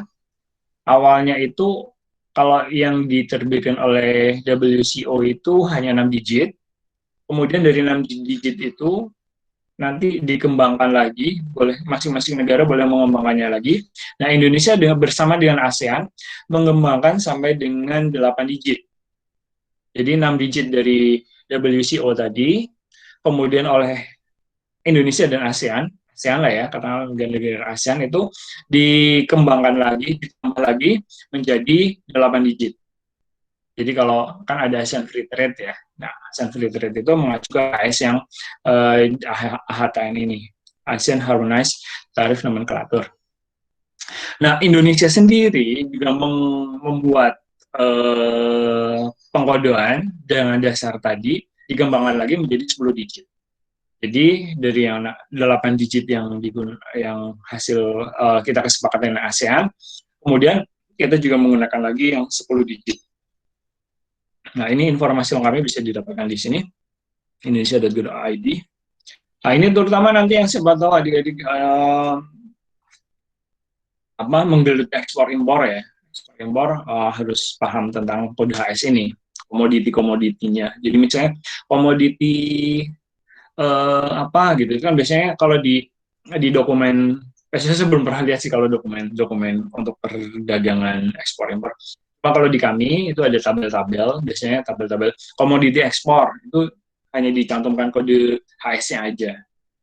08 sekian gitu. Nanti kita cari, oh ini kode apa gitu. Atau kalau misalnya kita pengen waktu dulu bikin skripsi, saya pengen tahu berapa banyak sih sebetulnya ekspor batu bara kita keluar gitu. Nah, ekspor batu bara itu kan mungkin nggak tersemat batu bara gitu ya. Jadi di statistik ekspor impor itu hanya ditulis kode HS-nya aja. Nah, itu harus cari batu bara itu kodenya berapa. Nah, nanti ada websitenya yang mempermudah itu sebetulnya. Kemudian selain kode HS, kami juga menggunakan SITC, Standard International Trade Classification. Ini yang mengembangkan adalah PBB. Jadi kalau yang tadi adalah custom, bea cukai, bea cukainya dunia. Kalau ini yang mengembangkan adalah PBB. Perbedaannya antara SITC dan HS, yaitu SITC itu lebih terfokus pada fungsi ekonomi produk pada berbagai tahapan pengolahan. Dan HS lebih pada kerincian kategori secara produk, secara tepat dan sistematis. Jadi kalau HS itu, kalau saya bayangannya gini sih, HS itu lebih ke komoditinya itu apa gitu. Tapi kalau SITC itu lebih ke fungsi ekonominya dia itu. Jadi lebih ke terkait dengan penghitungan PDRB itu mungkin, penghitungan PDB. Ekonomi suatu produk. Yang baik digunakan sebenarnya kode HS ya. Tapi nggak apa-apa, ini kita BPS mencantumkan dua-duanya, HS dan SITC. Kemudian ada lagi istilah freight on board. Jadi untuk ekspor itu kita mengenal istilah freight on board, di mana pembebanan biaya pengiriman barang, porter itu hanya berkewajiban untuk membayar biaya pengiriman sampai dengan port atau pelabuhan terdekat dari gudang. Jadi misalnya harga FOB itu jadi harga barang sampai dengan di pelabuhan terdekat. Jadi misalnya di sini atau pelabuhan itu bisa pelabuhan udara, bisa pelabuhan laut ya. Jadi misalnya saya eksportir gitu. Eksportir saya hubungi orang di luar, Pak saya mau jual kakao dari sini, harganya $100 per kilogram FOB. Itu berarti itu harga sampai dengan di pelabuhan sini aja. Nanti orang yang di luar negeri tersebut harus membayar juga yang $100 per kilogram ditambah biaya pengiriman. Nah, harga saya yang saya dapatkan hanya harga yang $100 itu aja. Pengiriman apa segala macam saya nggak nanggung. Yang menanggung adalah orang yang dari luar tersebut. Kemudian untuk yang impor kita mengenal CIF, Cost Insurance and Freight. Itu mencakup harga barang, biaya kapal, juga termasuk asuransi. Tingkatannya harga barang disatukan ongkos kirim dan biaya asuransi. Nah, kalau impor kebalikannya, kalau impor itu sampai dengan di pelabuhan sini. Misalnya saya pengen beli barang impor, misalnya apa ya, barang apalah, misalnya kalau beli komputer lah, misalnya beli komputer dari Jepang gitu, harganya CIF. Berarti harga bukan harga sampai di pelabuhannya Jepang sana, tapi harga sudah sampai di pelabuhannya sih.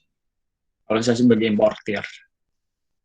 Bedanya itu ya, kalau FOB, freight on board itu digunakan untuk statistik ekspor, berarti nilai barang sampai dengan di pelabuhan terdekat, pelabuhan asalnya saja. Nanti biaya pengiriman segala macam ditanggung orang yang di luar negeri. Kalau CIF itu adalah barang sampai dengan di pelabuhan yang terdekat sini. Jadi ongkos pengiriman dan asuransi itu sudah include di situ. Kalau yang FOB itu asuransi dan pengiriman belum termasuk. Demikian. Kemudian ini tentang statistik ekspor. Sumber datanya, oh ya ini untuk statistik ekspor dan impor kita adalah salah satu contoh di mana BPS melakukan kegiatan pengumpulan data produk administrasi instansi lain. Jadi kita tidak melakukan pengumpulan sendiri, berbeda dengan kegiatan statistik sebelumnya, di mana kita melakukan pengumpulan data secara langsung kepada responden. Untuk statistik ekspor impor ini, BPS hanya melakukan pengumpulan data produk administrasi dari Bea Cukai, kantor pelayanan Bea Cukai. Jadi untuk ekspor, sumber datanya adalah dokumen pemberitahuan ekspor barang, dokumen PEB yang diperoleh dari kantor pelayanan Bea dan Cukai. Kemudian sejak tahun 2015 kita juga mengumpulkan data dari PT Pos Indonesia. Untuk data migasnya kita dapatkan dari BP Migas dan Pertamina sebagai pembanding. Kemudian klasifikasi kelompok komoditasnya, untuk ekspor kita menggunakan kode HS dan pendekatan struktur KBLI, tapi di publikasi ada beberapa juga menggunakan SIT. Kalau ekspor hanya HS ya, ekspor hanya HS. Kemudian periode referensinya, tanggal diberikan izin muat barang tersebut oleh pejabat BPC setelah diadakan pemeriksaan sebelumnya. Ini maksudnya begini, kita ekspor impor itu kan setiap bulan kita tampilkan datanya. Setiap bulan kita menampilkan data ekspor impor, nah kemudian yang dianggap sebagai ekspor adalah katakanlah ekspor bulan Maret ya, ekspor bulan ini April ya, ekspor bulan April. Ekspor bulan April adalah semua barang yang ditujukan untuk ekspor yang sudah diberikan izin muat selama bulan April tersebut. Jadi bisa jadi barangnya sekarang sudah datang nih, barangnya sudah datang di pelabuhan atau di bandara, tetapi oleh Bea Cukai belum diberikan clearance, belum diberikan izin muat, jadi barang tersebut masih tertahan di bandara atau di pelabuhan. Kemudian ternyata bulan Mei barang tersebut baru diberikan izin keluar, maka nanti barang tersebut akan dianggap sebagai ekspor bulan Mei. Jadi ekspor bulan April adalah barang-barang yang telah diberikan izin muat sampai dengan bulan April. Nah, karena ini kita menunggu data dari Bea Cukai, jadi datanya nggak real time. Datanya kita tunggu seperti misalnya terakhir itu berarti ekspor impor lag-nya kalau nggak salah sekitar 2 bulan ya. Jadi 2 bulan. Misalnya ekspornya data ekspor bulan Januari itu baru akan kita rilis di bulan Maret. Kenapa? Karena kita harus nunggu dulu bulan Januari selesai. Bulan Januari selesai datanya, kemudian berapa banyak ekspor selama bulan Januari tersebut oleh Bea Cukai, kami dapatkan datanya, kami olah di bulan Februari, nanti bulan Maret baru kita bisa rilis. Nah, selain itu juga ada beberapa hal, misalnya kadang-kadang gini, barangnya udah diberi izin muat tapi ternyata kemudian dibatalkan gitu. Nah, sehingga ini juga kadang-kadang harus kita ada revisi ini terkait dengan hal tersebut. Jadi mungkin sudah diberikan izin muat bulan April gitu, tapi ternyata nggak di ini, kemudian bulan Mei dibatalkan lagi. Nah, ini kami harus kami revisi juga apanya.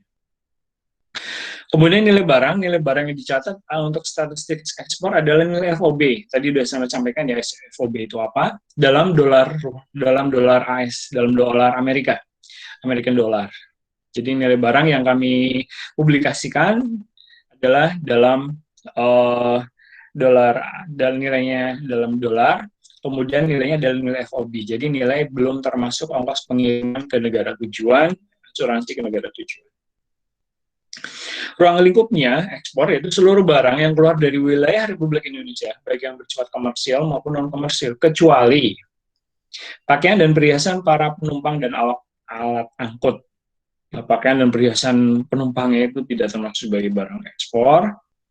Kemudian barang yang diekspor dari suatu negara digunakan untuk keperluan kedutaan besar negara tersebut. Jadi kalau misalnya ada duta besar kita, Indonesia mengirimkan keperluan untuk kedutaan kita di Jepang, kedutaan kita di Cina, atau kedutaan kita di mana saja, itu tidak termasuk sebagai barang ekspor.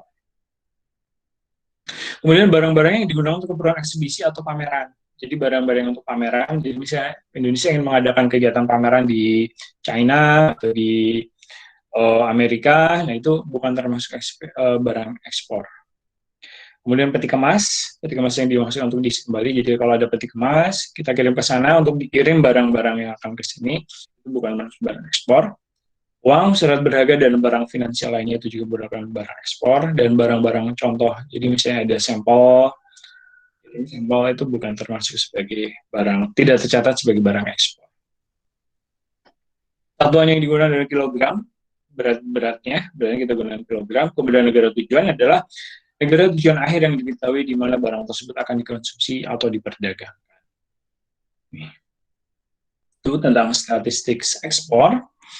Kemudian selanjutnya adalah statistik impor. Statistik impor ini sama, sumber datanya kita peroleh dari KBBC, Kaltar Pelayanan Bea dan Cukai. Kemudian klasifikasinya menggunakan HS juga SITC ya. Jadi kalau yang ekspor tadi kita hanya menggunakan kode HS, untuk yang impor ini menggunakan kode HS dan SITC. Kemudian periode referensi sama, tanggal penyelesaian dokumen oleh pejabat KBPC dalam dokumen impor. Jadi begitu barang diimpor, masuk sini, masuk ke Indonesia, atau masuk katakan ke Jogja ya, masuk ke Jogja, itu belum langsung dapat kami di dalam statistik impor. Kami harus menunggu dulu penyelesaian oleh petugas KBPC. Jadi setelah dokumen itu keluar, baru bisa kami catat di dalam statistik impor. Nah ini kemudian juga ada lag sama seperti impor ekspor tadi, ada lag, jadi kita nunggu dulu selama bulan. Misalnya impor bulan April berapa banyak gitu, kita tunggu sampai bulan April selesai, tanggal berapa nanti, tanggal 30 ya, 30 April, selesai 30 April, kemudian kita dapatkan data dari Bea Cukai, kita olah bulan Mei, bulan Juni, nanti baru kita rilis angkanya. Kemudian nilai barang yang dicatat adalah nilai CIF, dolar AS, dan nilai kurs yang ditetapkan.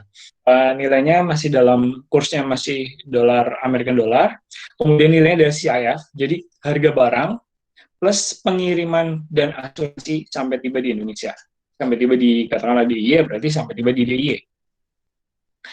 Jadi ya mungkin lebih barang, kok di sana harganya misalnya apa, HP apalah, Samsung dari Korea, harganya cuma 100 won gitu. Nah, tapi ke sini kok sampai 150 won. Nah, di kurs ke AS lah ya. Nanti di kurs. Ya karena ada CIF, ada cost, ada insurance, ada pengiriman. Sehingga harganya berbeda. Ini tentang statistik mungkin ekspor lagi nih. Oh ini maafin, harusnya impor nih.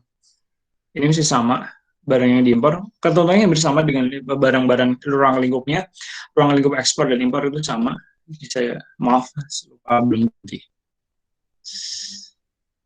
Kemudian dalam kilogram satuannya, negara asal impor ini maksudnya ya, saya ganti aja deh.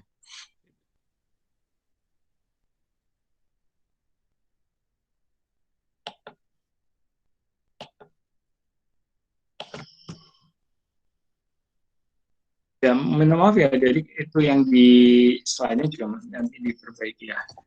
Yang dari slide terakhir adalah terkait dengan impor. Negara asal adalah negara di mana barang-barang tersebut dihasilkan dan dokumennya telah diperiksa serta dinilai sesuai dengan peraturan yang oleh pejabat bea cukai. Ini tentang statistik impor. Oh iya, kemudian ada satu lagi. Perlu diperhatikan bahwa kita mendapatkan datanya dari bea cukai. Jadi bisa jadi, terutama untuk ekspor ya, untuk kegiatan ekspor, ekspornya DIY, ekspornya Jogja. Ekspornya Jogja itu BPS mendapatkan datanya dari kantor bea cukai, kantor pelayanan bea cukai Jogja. Nah, bisa jadi barang-barang tersebut tidak hanya berasal dari, tidak hanya dihasilkan oleh wilayah DIY. Bisa jadi itu barangnya dari Klaten, ingin diekspor keluar, tetapi karena pabean bea cukai yang terdekat adalah Jogja, maka mereka kirimnya lewat bea cukainya Jogja. Sehingga ketika dirilis, itu masuk sebagai barang ekspornya DIY, bukan barang ekspornya Jawa Tengah. Nah, ini mungkin yang perlu diperhatikan. Hal yang sama juga dengan impor. Berbeda dengan kemarin industri ya. Kemarin kan kita bahas industri pengolahan adalah barang yang dihasilkan di wilayah tersebut. Tapi kalau ini ekspor impor kan lebih ke perdagangan. Jadi bisa jadi ekspornya DIY itu mencakup barang-barang yang tidak dihasilkan oleh wilayah DIY. Misalnya dari Klaten, dari Magelang, atau wilayah Purworejo, ya wilayah yang dekat. Tetapi mereka ingin ekspornya itu ingin jual ke luar negeri, tapi lewat bea cukai terdekat ada DIY, ya udah mereka akhirnya lewat bea cukai DIY. Sehingga barangnya bisa jadi tidak dihasilkan di DIY, tetapi di statistik ekspornya itu tercatat sebagai komoditi ekspornya DIY. Nah, ini yang mungkin perlu hati-hati ketika melakukan analisis statistik ekspor maupun impor. Yang impor pun seperti itu. Jadi yang diimpor ke DIY belum tentu nanti akan digunakan oleh di wilayah DIY. Bisa jadi nanti kemudian diteruskan ke Klaten, ke Solo, atau seterusnya.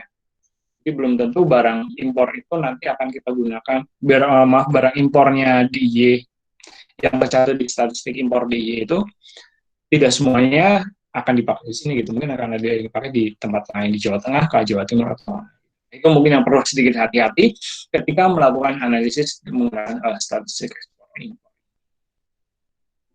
Demikian, kemudian coba kita lihat ya, yang masih ada waktu kayaknya ya. Oke, masih ada waktu, kita lihat.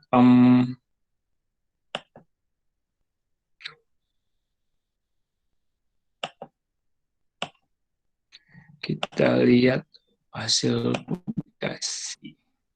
Oh iya, yang HS dulu, HS. Nah ini HS. Maaf, belum kelihatan ya.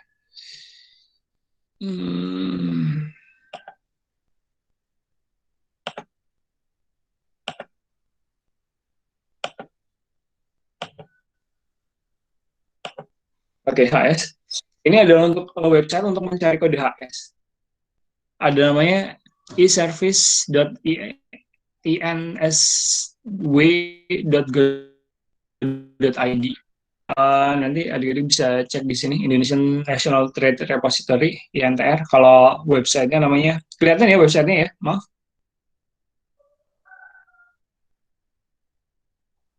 eservice.insw.go.id. Nah ini nanti kita di sini mencari kode HS. Jadi kalau adik-adik nanti jadi importir, eksportir, ataupun importir, bisa lihat siapa yang ngirim ini masuk kode HS-nya berapa gitu untuk melengkapi dokumennya. Ini karena terkait dengan tarif bea cukai juga, tarif berapa biaya yang harus dikeluarkan, pajak, ekspor, dan seterusnya. Nah, kita cek Keping Gaharu. Gaharu ini kode HS-nya 1211095. Misalnya kita ingin cari kodenya Dragon Fruit. Dragon Fruit, buah naga, oh sorry. Buah naga. Buah naga. Nah ini, jadi kalau misalnya nanti siapa tahu ada yang jadi eksportirnya buah naga, mau diekspor ke mana, ke Cina atau kemana, harus melengkapi dokumen pabean, dan juga harus ada terkait dengan pajak juga ya. Nanti harus melengkapi kode HS. Nah ini kode HS-nya adalah untuk buah naga adalah 08109092. Kemudian apa lagi lainnya nanti bisa ketikkan di sini. Ini memudahkan juga. Mas ini lengkap juga kalau ada yang ingin berminat jadi eksportir atau importir. Itu terkait dengan HS. Kemudian ini kita lihat yang rilisnya ekspor impor ya. Ya ini ekspor impor DIY bulan Februari. Jadwal rilisnya 1 Maret. Ya ini ada lag 2 bulan ya. Februari, jadi Februari selesai, kemudian datanya kami terima di awal bulan Maret, kemudian melakukan pengolahan. Sebetulnya bisa dirilis pertengahan Maret. Biasanya kalau pusat itu ngerilisnya 15 Maret ya. Untuk semakin mempersempit lag, mempersempit jeda.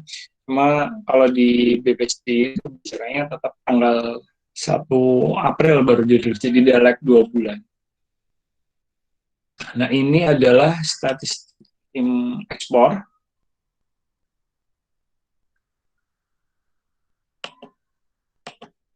Nilainya adalah FOB tadi, freight on board. Kemudian negara tujuannya ada Singapura, Thailand, Vietnam yang untuk ASEAN, Eropa, ada ini. Kemudian untuk jenis barangnya, nah ini kita tadi kode HS ya, kode HS ini. Di sini kita gunakan yang 2 digit, ada pakaian jadi bukan rajutan kode HS yang 2, nilai FOB-nya itu 12,8, ini dalam juta US dollar. Kan jadi bukan rajutan. Nah, ini yang saya sampaikan tadi, bisa jadi ini nanti, nah, semakin sedikit digitnya, semakin digit ini pakai 2 digit ya, ini tidak terdefinisi secara detail, tetapi jika ingin melihat secara detail itu semakin panjang digit HS-nya, maka akan semakin detail. Ini hanya 2 digit, sehingga secara garis besarnya adalah pakaian jadi bukan rajutan. Apa ya? Nah, yang termasuk pakaian jadi bukan rajutan itu nanti ada banyak macam ya. Nah, kalau adik-adik ingin yang lebih detail itu, ya cari yang kode hash-nya semakin panjang. Kemudian ini ada indeks, ada nilai perubahan. Ini untuk menghitung indeks ekspor. Nah, ini pakaian jadi bukan rajutan. Untuk BI itu meliputi 31,57% dari total ekspor. Kemudian ada lagi perabotan penerangan rumah tangga. Perabotan penerangan rumah. Perabot penerangan rumah. Nah, itu nanti mungkin kalau pengen tahu barangnya secara detail, bisa dilihat ke DAS yang lebih panjang lagi, yang lebih terperinci. Ini adalah peran ekspornya. Negara tujuan ekspor itu kita masih dominan Amerika, untuk dari DIY ya, dari DIY. Negara tujuan utamanya adalah Amerika, Jerman, Jepang, itu 3 terbesarnya.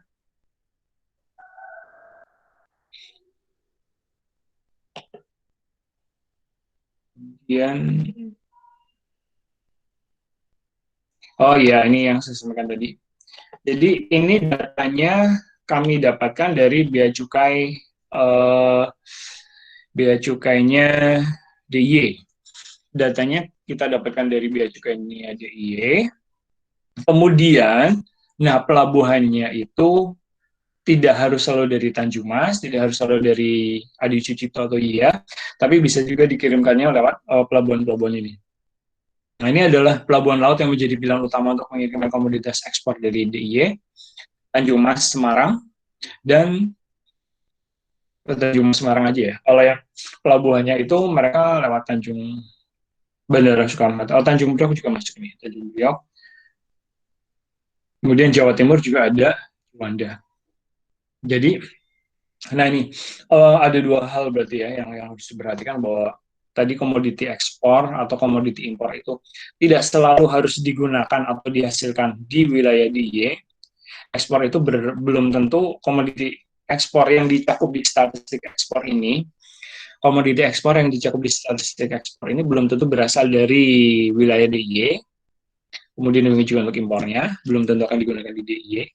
Kemudian untuk pelabuhannya itu ada beberapa, ada Tanjung Mas, ada Tanjung Priok juga, kemudian ada juga yang dikirim lewat Tanjung Perak, Surabaya. Dan juga untuk pelabuhannya tidak selalu lewat Adi Sucipto, tapi juga bisa lewat Soekarno Hatta ataupun Juanda.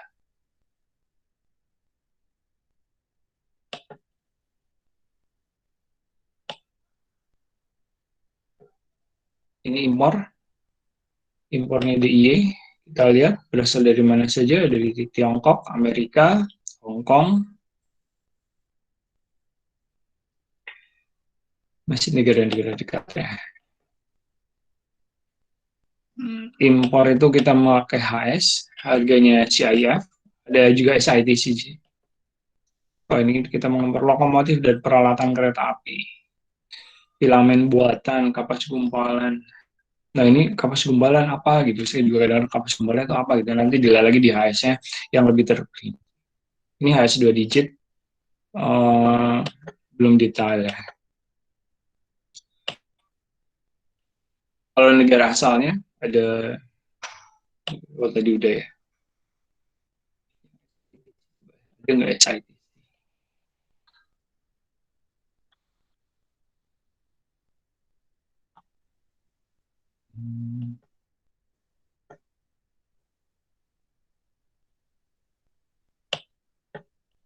Nah, ini kegunaan cara ini adalah yang SITC ini. Golongan penggunaan barang, barang konsumsi, barang baku penolong, barang modal. Fungsi ekonominya.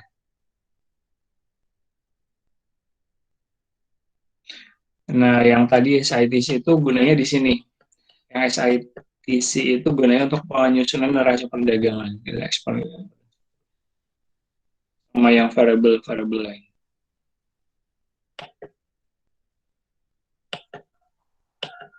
Oke, demikian yang bisa saya sampaikan. Masih ada waktu jika ada yang ingin ditanyakan, silakan.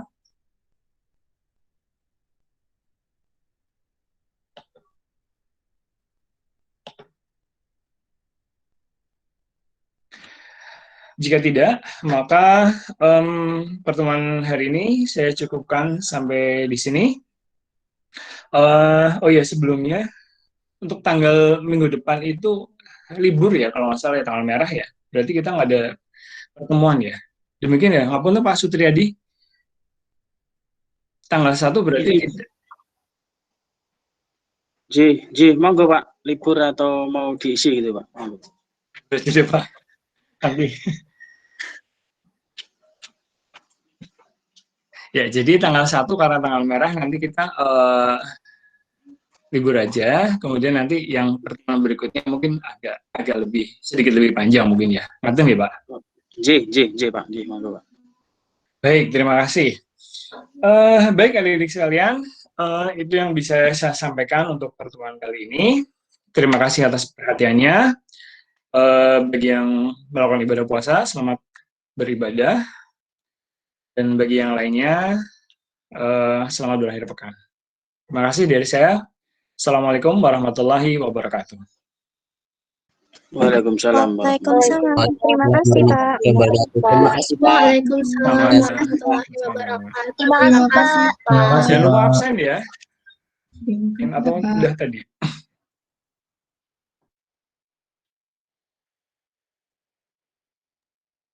Terima kasih, Pak.